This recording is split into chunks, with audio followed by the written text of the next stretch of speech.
रसिया की जो सेना है उसने अदिविका में पूरी तरीके से कब्जा कर दिया है और कब्जा होने के बाद रसिया ने एडवांस कर दिया 8.6 किलोमीटर अंदर की तरफ। ये एक काफ़ी बड़ी जीत है ये रसिया के लिए इस साल। और रसिया का जो सेना है उसने यहाँ पर झंडे भी अपने लगाने शुरू कर दिए। कई कई वीडियो सामने आ रही है जिसमें दिख रहा है कि यूक्रेन का जो झंडा उसको नीचे निकाला जा रहा है। तो यहाँ पर जो रसिया की जो सेना है उसका कहना ये है कि कुछ अभी यूक्रेन के जो सैनिक है वो अभी भी मौजूद है इस इलाके में, और वो यहाँ पर कोक प्लांट है, तो कोक प्लांट के अंदर वो छुप रखे हैं। यूक्रेन ने कल के दिन ऑर्डर दे दिया था, उसने सभी सैनिकों को कह दिया था कि उनको एवैक्यूएट करना पड़ेगा, लेकिन इसके बावजूद भी कुछ सैनिक जैसे कि अभी कोक प्लांट के अंदर मौजूद होने की उनकी खबर है। और बखमूत में जब कब्जा हुआ था रसिया का 2023 में मई के महीने में, तो बखमूत में कब्जा होने के बाद ये पहली बड़ी जीत मानी जा रही है। 2024 का ये एक साल कंप्लीट होने वाला है। तो ये जेलेंस्की ने भी स्टेटमेंट दिया है कल के दिन, और उन्होंने डायरेक्ट तो इसके बारे में कुछ कहा नहीं, लेकिन उनका कहना ये है कि ये जो हमने एवैक्यूएट किया है इसकी वजह थी, और वजह ये थी कि यहाँ पर सप्लाईज़ ना होने के कारण हमारे पास कोई दूसरा ऑप्शन था नहीं। तो सप्लाईज़ अगर होती तो हम इसको एवैक्यूएट नहीं करते, ये इनका कहने का मतलब ये है।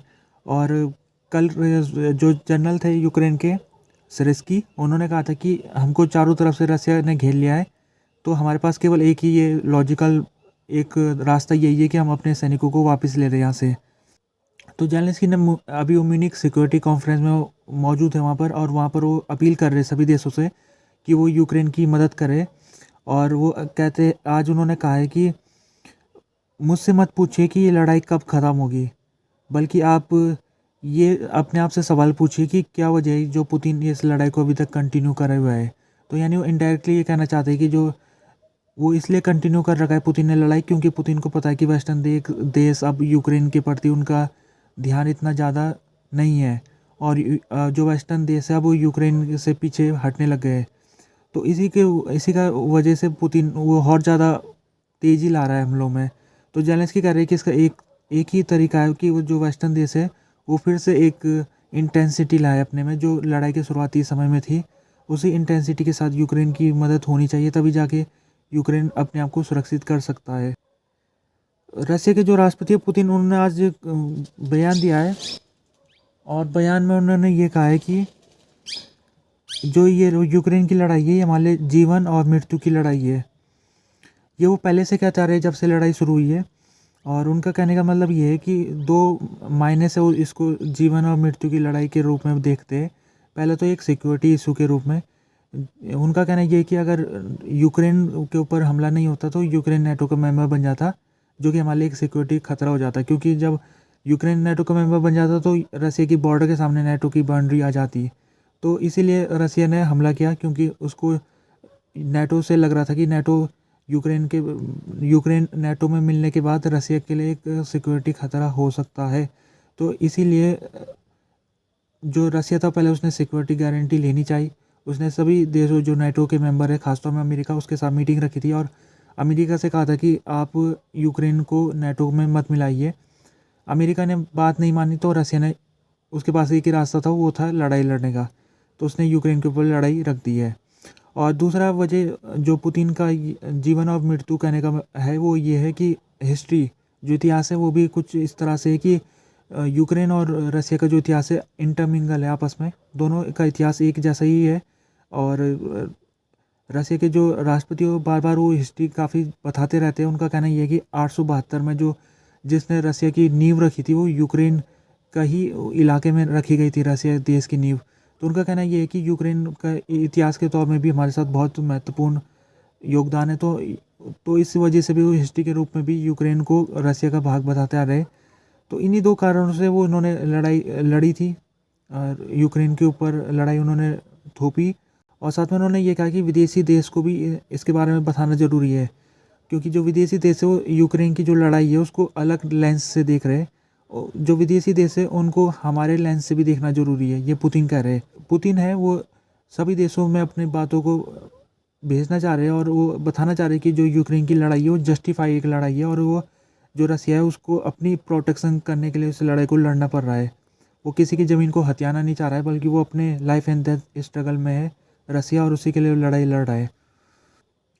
चाइना के जो फॉरेन मिनिस्टर है वांग यी, उन्होंने म्यूनिख सिक्योरिटी कॉन्फ्रेंस में पहुंचे हुए और वहां पर यूक्रेन के जो काउंटर पार्ट है उनके दिमित्रो कुलेबा वो भी पहुंचे हुए। तो आज इन दोनों की बातचीत हुई थी और उसमें चाइना ने कुलेबा से कहा है कि जो चाइना है वो किसी भी प्रकार से रसिया को लीथर वेपन नहीं भेज रहा है। तो अभी तक चाइना और रसिया की दोस्ती काफ़ी गहरी है और चाइना जब से लड़ाई शुरू हुई है तब से चाइना ने रसिया की आलोचना भी अभी तक नहीं की है। लेकिन चाइना अभी तक न्यूट्रल बना हुआ है, उसने रसिया की मदद भी नहीं की है। और इसी बात को लेकर जो वांग यी है वो कह रहे हैं यूक्रेन के फॉरेन मिनिस्टर से, यहाँ पर जो चाइना काफ़ी एक महत्वपूर्ण देश है अगर देखा जाए तो। अगर कोई रसिया के ऊपर कोई लेवरेज रखता है तो चाइना ही है। चाइना अभी तक उसने सीज़ फायर की बात तो की, उसने कहा है कि यहाँ पर सीज़ फायर होना चाहिए लड़ाई में, लेकिन उसका जो प्रपोज़ल है उसको ज़्यादा सीरियसली किसी ने नहीं लिया है। तो चाइना के जो फॉरेन मिनिस्टर है वांग यी, उन्होंने ये भी कहा है कि ये जो लड़ाई हुई है उसमें हमारा कोई योगदान नहीं था, हमारी वजह से लड़ाई नहीं हुई है, ना ही हम इस लड़ाई का कोई गैर कानूनी तरीके से हम इसका इस्तेमाल कर रहे हैं, ना ही हम इसका फ़ायदा उठाना चाह रहे हैं। तो उनका कहने का मतलब ये है कि चाइना एक रिस्पॉन्सिबल देश के रूप में यहाँ पर है खड़ा हो रखा, और चाइना जैसे एक रिस्पॉन्सिबल देश लड़ाई को बुझाने की कोशिश करता है, लड़ाई को ख़त्म कराने की कोशिश करता है, उसी तरीके से जो चाइना है वो भी लड़ाई को बंद कराना चाह रहा है, ये वांग यी कह रहे हैं। एलेक्सी नावल्नी जिनकी मृत्यु 2 दिन पहले हुई थी, ये रसिया के जेल के अंदर बंद थे और ये पुतिन के सख्त आलोचक थे। तो इनकी जब मृत्यु हुई है तो सवाल उठने लग गए कि इनकी मृत्यु के पीछे कौन था।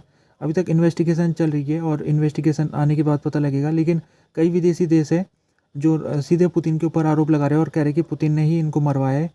तो रसिया की बात की जाए तो रसिया में भी काफ़ी लोग इनको श्रद्धांजलि देने पहुँचे।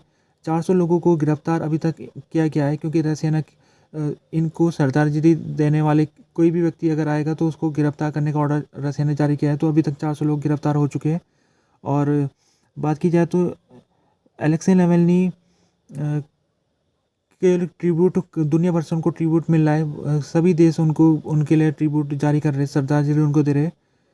जो ब्राज़ील के राष्ट्रपति है लूला, उन्होंने भी आज बयान दिया, उसमें उन्होंने कहा है कि अभी इन्वेस्टिगेशन होने के बाद ही हम बता सकते हैं कि इनके मरने की वजह क्या है। तो लूला ने जो बयान दिया है उसमें उनका जो बयान है वो ऐसा लगता है कि वो रसिया के थोड़े सॉफ्ट ले रहे हैं रसिया के प्रति।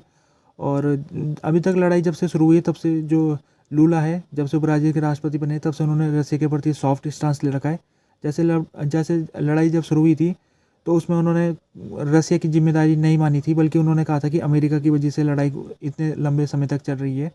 तो लूला इस समय रसिया के प्रति उनका सॉफ्ट स्टांस है और वो रसिया की ज़्यादा आलोचना भी नहीं करते हैं।